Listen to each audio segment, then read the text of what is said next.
Welcome back to Relatable Wisdom, the podcast where everyday people share the quotes that have shaped their journey, helping you discover new perspectives to carry into your own daily life. Today's guest is Sayen Gates, a shadow work coach and spiritual guide from South Carolina, who's dedicated her life to helping others embrace their authentic self. She hosts her own podcast called Shadow Corner and has the incredible gift for guiding people through transformation with both wisdom and genuine warmth. Let's settle in and hear the quote that's becoming a guiding light in science's beautiful work of self-discovery. Tell us your name and what you do. So my name is Sayen Gates, and I am a life coach and doula from Columbia, South Carolina. Okay. What is your favorite quote? So my favorite quote I have two, actually. The first one is, it will all make sense one day. Never knew who the author was, but I always felt that it had a special meaning to me when it came down to like life surprises and ups and downs. Like you never know why you go through a lot of things before you get to the good part. Yeah. Wow. It will all make sense one day. Is it one day you said? Yeah, it will all make sense one day. It will all make sense one day. Wow. When you So say I make started to think about. when you say make Go ahead, sense, sorry. what are we talking about? Okay, so a lot of people, at least on like my side of the world, when they go and they fight for their purpose or their dreams, a lot of the times they look at all of the things that they've gone through, the constant no's, the constant runarounds. Excuse me. Sometimes it's even the people that you care for and tries to make your life normal when you know that you are a person that doesn't always experience normal. It's abnormal. Lucky things happen to you out of nowhere and you don't know why. Blessings and different situations happen to you, and you try to understand, why do you have to continue to go up this hill, all these no's. Some people, they when they live a life, they don't know why certain things happen to them, and when they are trying to reach something that they know will be beneficial, they feel like when they try to go 2 steps forward, they're always knocked 8 steps back.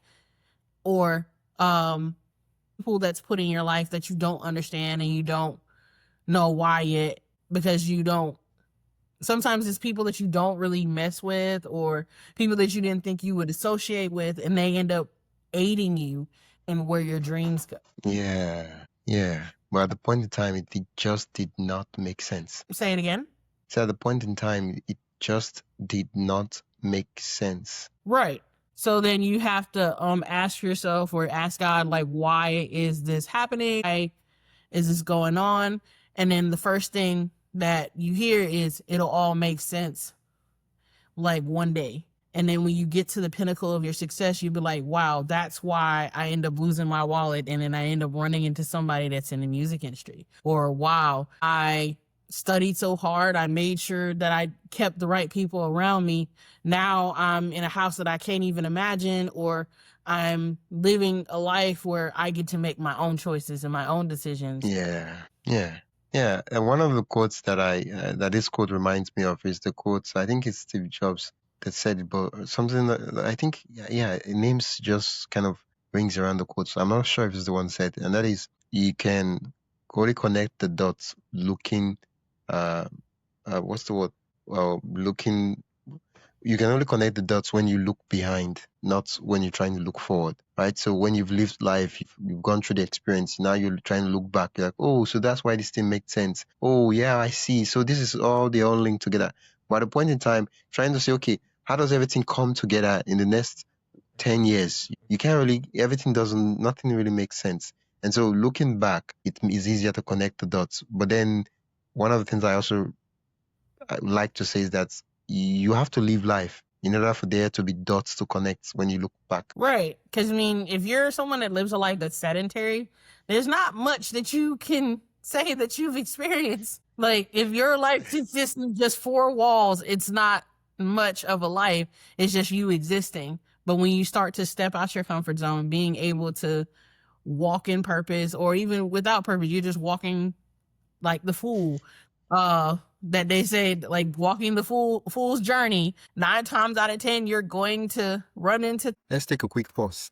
If you're enjoying this conversation and want more thought-provoking ideas straight to your inbox, join the Relatable Wisdom email list.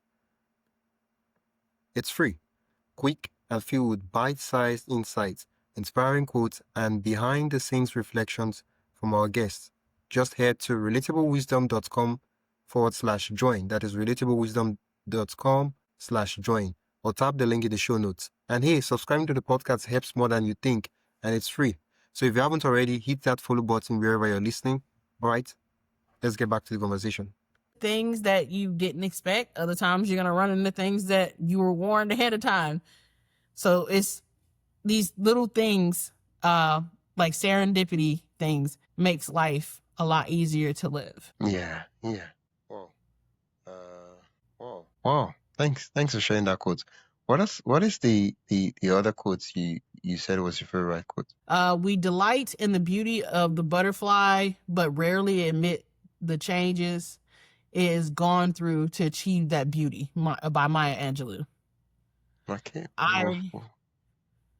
Go ahead. Sorry. What's the story behind this one? Okay. So, it goes back to like the beginning when I became a life coach.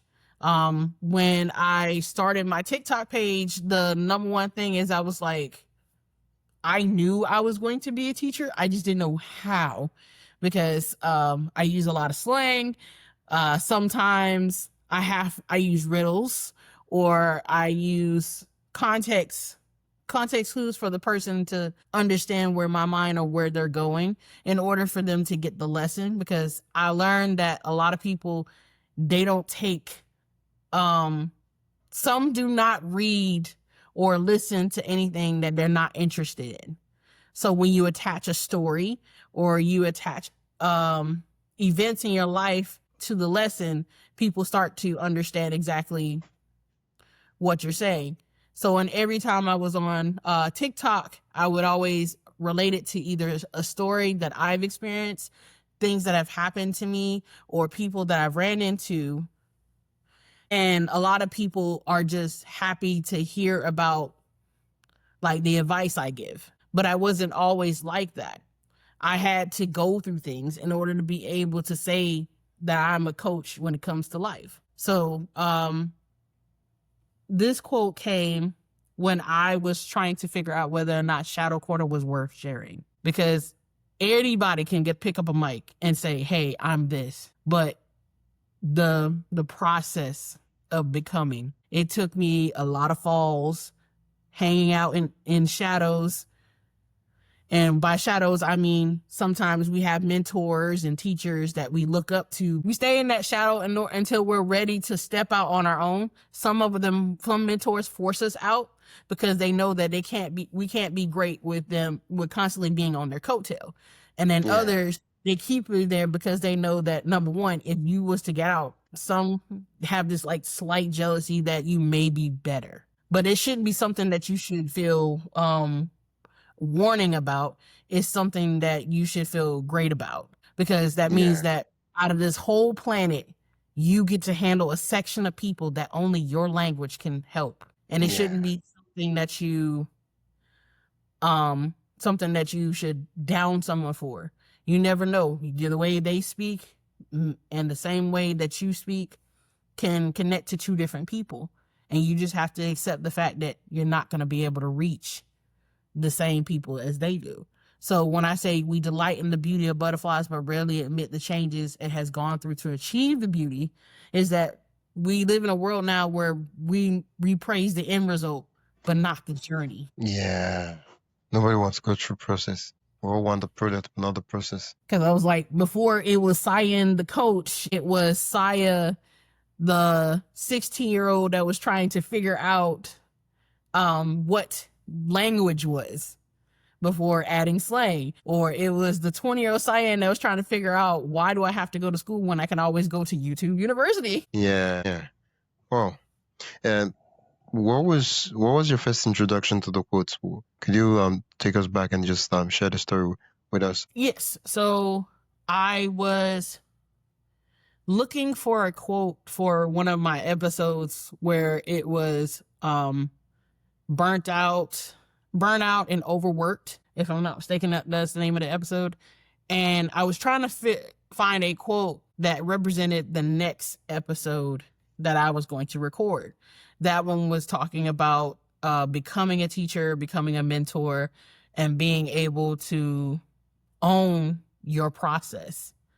Because there's some people that don't like their past, so they don't mention it. But you never know that your past might inspire someone else. So I was thinking about it because Maya Angelou had always been a source of inspiration for me growing up, because I never really saw people that looked like me on screen unless it was a movie playing a slave, or they were in a certain role where they got killed, or they were in a role where it was only a 5-second clip. That was the 90s. And it wasn't till when I finally found this quote, I was in my office and I was thinking, I was like, this quote actually changes things, because people rejecting me, people that betrayed me, people that made me feel as if that I was not enough. And then it's like constant trying to prove you're enough. That came across this quote, and it says, we delight in the beauty of butterflies. And I was like, we never do ask the process of what makes a person a person. And sometimes you don't really think about every single thing you brought to get you to this point in life, but you should. And I've always had that stick with me to not only keep me humble, but to also make sure that every person that I ever interview, that they always feel like their story has center stage before anything else, and that they can teach someone who speaks a different language, like communicative language, than I do, and they can reach out to the audience that knows these struggles very well. Well, thank you so much, Sayen, for sharing that quote with me. Earlier on, when you filled the form, you said your first introduction to the quotes was when in high school, when you were doing a poetry writing exercise. Yeah. When I was in high school, I joined a poetry club, and I was learning how to speak, because our teacher would tell us, your poetry is an extension of you. So you wouldn't excuse my French, you wouldn't half-ass you out of greatness. So why would you give secondhand to an audience? You have to be able to learn how to vocalize what you're saying in few little words. And that was that I could not do for a while, because I was just getting started in actually having a voice. Because back then, it's like, if a child spoke up at all, you were considered being disrespectful, you were being a smart ass, and then adults didn't really see it as you learning and getting to know your voice.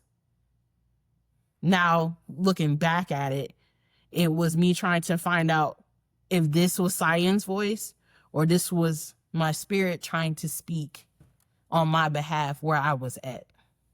Thank you so much, Sayen.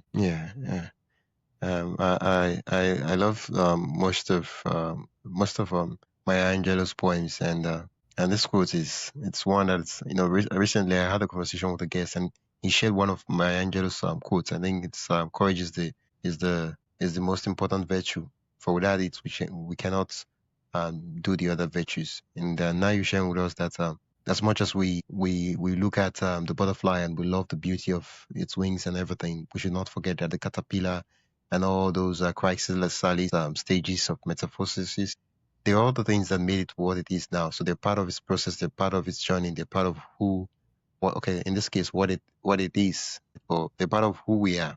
And yeah, thanks for that reminder. No problem. Yeah, it's been an absolute delight chatting with you, Sayen. Where can my listeners learn more about you and what you do? So I do have a TikTok. It's called Shadow Corner Life Coaching. My Instagram is Shadow Life Coaching. And then my website is www.shadowcornerlifecoaching.com. I am doing some construction with the website, so if it's not working right now, it's still in the construction stage. But you can always email me on my TikTok. There's a link that leads directly to me. You can ask me questions. If you need advice on something, I am open to it. Yeah, just out of curiosity, you kept mentioning the word shadow corner, shadow corner, shadow corner. Is that a brand name or is that a specific term or ideology? Because what exactly is that? Could you simplify it in simple terms? What shadow corner is all about? Shadow corner. So to simplify Shadow Corner, I gave my podcast and my company that name because a lot of times we love the best part of ourselves, but we never go through the acceptance process of accepting shadow pieces. There are pieces of you that have jealousy. There's some that have envy. There's other parts of you that feels like they're not enough when in actuality you are. I put Shadow Corner as a way of bringing forth those aspects of a person to recognize their authenticity. And it's like I said, it also goes back to wrapping up with the quote with Maya Angelou. We delight in the beauty of the butterfly, but we never think about the changes that it had to go through to get there. So it's a homage to your shadow self, the 13-year-old you, the 12-year-old you, 17, 20, 30, does not matter what age. It represents that and it gives them a voice. And in spiritual community, shadow represents not only the shadow self, but it also talks about the internal wounds that we carry all of our lives and the willingness to be able to sort through them to live a better life. Because a lot of us don't know, like, we carry baggage every single day. When you were born, you didn't come with anything besides your soul, your intuition, and your inner wisdom that was given by God or spirit. And then you start to go through life and then you end up picking everybody else's baggages up. Sometimes it could be insecurity. Other times it could be like angry for you don't know what. And it stems from traumas that you've experienced throughout your life. When you go through your shadow work, you start to understand why you picked this up in the first place. And then you will have the permission and the invitation from spirit saying, hey, I think you've carried this long enough, so let's fix this. Shadow corner is a representation of those shadow parts that we need to accept in order to move forward, because it might just be the heel that's been keeping you back. Yeah. Wow. Thank you so much. If you want to learn more about shadow corner, shadow walk, and all the wonderful expositions that Sayen had, you can check out a podcast at Shadow Corner Life. Yeah, Can you say the name? podcast is Shadow Corner Podcast. Okay, Shadow Corner Podcast, and listen to her just go into detail about all the amazing ideas about how Shadow and Shadow Corner. Yeah, yeah. Thank you so much. I like that the podcast has a peculiar name, such that like yeah, yeah. I like the names that are not too complex, but not too simple, such that it gets people to ask questions. So that when you answer the question, because they asked the question, the answer leaves a mark on them. So they're like, yeah, I remember that time that lady that asked about the podcast, and she said the podcast is all about. You give a podcast a name because it represents something, not just because you slap a name on it and say, hey, this is my podcast. No, there had to be a root in it. Like I said, with Shadow Corner, it was based off of like what I experienced as a kid. And then second season is me vocalizing that I'm not the only one that has experienced these things and got to this point. Here are some people that I offer to you that can speak a different language than I do. And they can drop gems and inner wisdoms just as well, or if not better. And I can give them to you because now I have the connection to do so.